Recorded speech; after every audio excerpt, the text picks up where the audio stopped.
இன்னைக்கு ஒரு வரலாற்று சிறப்புமிக்க நாள்னு சொல்லலாம்.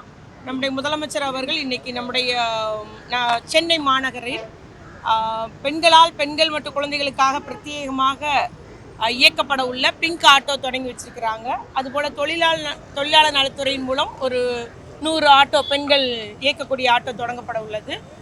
மற்றும் சுற்றுச்சூழல் துறையின் மூலமும் ஒரு 50 அவர்கள் இந்த தொழில் முனைவோருக்கான ஒரு ஆட்டோக்கள் இன்று தொடங்கி வைக்கிறாங்க. ஆகவே இன்று 250 ஆட்டோக்கள் பெண்களால் இயக்கப்படக்கூடிய ஆட்டோக்கள் பெண்கள் நலனுக்காக நம்முடைய முதலமைச்சர் அவர்கள் இன்றைய உலக மகளிர் தின நாளன்று தொடங்கி வைப்பது மிக ஒரு சிறப்பான அம்சமாகும். நிச்சயமாக இந்த நாள் ஒரு வரலாற்று சிறப்புமிக்க நாள் என்பதை நான் கூறிக்கொள்கிறேன். தொடர்ந்து சென்னையிலிருந்து படிப்படியாக, ஏன்னா மகளிருக்கு அதிகாரம் அளிக்க வேண்டும், அவர்களுக்கு வாய்ப்புகள் வழங்க வேண்டும் என்பதற்காக இந்த திட்டத்தை முதலமைச்சர் கொண்டு வந்துள்ளார்கள். அது அடுத்த கட்டமாக அடுத்த சிட்டிஸில் பெண்கள் பாதுகாப்புக்காக முதலமைச்சர் தொடர்ந்து பல்வேறு நடவடிக்கைகளை தொடர்ந்து எடுத்துகிட்டே வர்றாரு. ஆனால் எதிர்க்கட்சி தலைவர் தொடர்ந்து தமிழகத்தில் பெண்களுக்கு பாதுகாப்பு இல்லை அப்படிங்கிற குற்றச்சாட்டை முன்வச்சுட்டே இருக்காரு. நாங்கள் எல்லா பேட்டிகளிலும் ஒவ்வொரு முறையும் இதை தான் சொல்லி வருகிறோம். விழிப்புணர்வு என்பது இந்த துறை மட்டுமல்லாமல் காவல்துறை, சமூக நலத்துறை, கல்வித்துறை இணைந்து எல்லார் மத்தியிலையும் விழிப்புணர்வு ஏற்படுத்தி வருகிறோம். புகார் தர முன்வாருங்கள், தயங்காதீர், குற்றவாளிகளை நீங்கள் காமிச்சு கொடுக்க தயங்காதீங்க, உங்களுக்கு நடந்த நிகழ்வு யாருக்கு நடக்கக்கூடாது அப்படின்ற மாதிரி இந்த முதலமைச்சரே சொல்லியிருக்கிறாங்க. கண்டிப்பாக புகார் தர முன்வாருங்கள். நம்ம குழந்தைகளையும் பெண்களையும் முழு ஒரு விழிப்புணர்வு உண்டாக்கி வருகிறோம். அதனால் புகார் தர இன்னைக்கு முன் வர்றாங்க. என்னைக்கோ நடந்த குற்றச்செயல் கூட இன்னைக்கு பெண்கள் புகார் தர்றாங்க. அதுதான் இந்த குற்றச்செயல் வெளிவரது காரணம். மற்றொன்று நம்முடைய ஊடகத்துறைகள் எல்லா ஒரு குற்ற நிகழ்வுமே இன்னைக்கு எல்லாத்துக்கும் தெரிய வருது காரணம் ஊடகத்துறையினுடைய வளர்ச்சி. அதுதான் காரணமே ஒழிய நம்முடைய அரசு முறையாக உடனடியாக நடவடிக்கை எடுத்து வருகிறது, குற்றவாளிகள் மேல் நடவடிக்கை எடுத்து வருகிறது.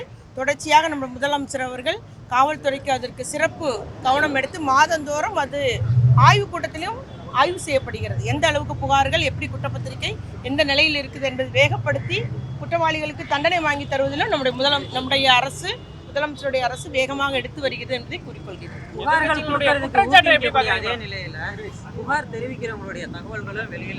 இல்லைங்க, அது நடந்தது உங்களுக்கு தெரியும். அண்ணா யூனிவர்சிட்டியை பற்றி சொல்றீங்க.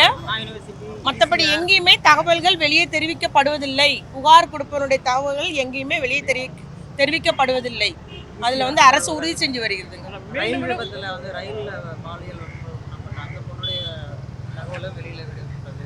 அது ரயில்வே துறை பார்த்துட்டு இருக்கிறாங்க.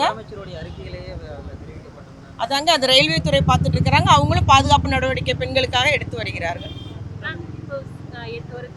கட்சியோட தலைவரா நாம் தமிழர் கட்சி தலைவரா பெண்கள் பத்தி பேசின விஷயம் தொடர்ந்து இல்ல, அது கண்டிக்கத்தக்கதுதான். பெண்களை பற்றி அவர் தவறா பேசினது கண்டிக்கத்தக்கதுதாங்க. எதிர்கட்சிகளுடைய குற்றச்சாட்டு, எதிர்கட்சிகள் பாராட்ட மாட்டாங்க, குற்றச்சாட்டு தான் சொல்லுவாங்க. மற்றபடி இந்த முதலமைச்சருடைய ஆட்சியில பெண்களுக்கு பாதுகாப்பு வழங்கப்படுகிறது, பாதுகாப்புக்கான திட்டங்கள் வழங்கப்படுகிறது, பெண்களுடைய முன்னேற்றத்திற்கும் வளர்ச்சிக்குமான திட்டங்கள் வழங்கப்பட்டு வருகிறது. பாதகம் செய்பவரை கண்டால் நாம் பயம் கொள்ளலாகாது பாப்பா, மோதி மிதித்து விடு பாப்பா, அவர் முகத்தில் உமிழ்ந்து விடு பாப்பா. அண்மை செய்திகளை உடனுக்குடன் தெரிந்து கொள்ள இணைந்திருங்கள் எம் நாடு தொலைக்காட்சியுடன்.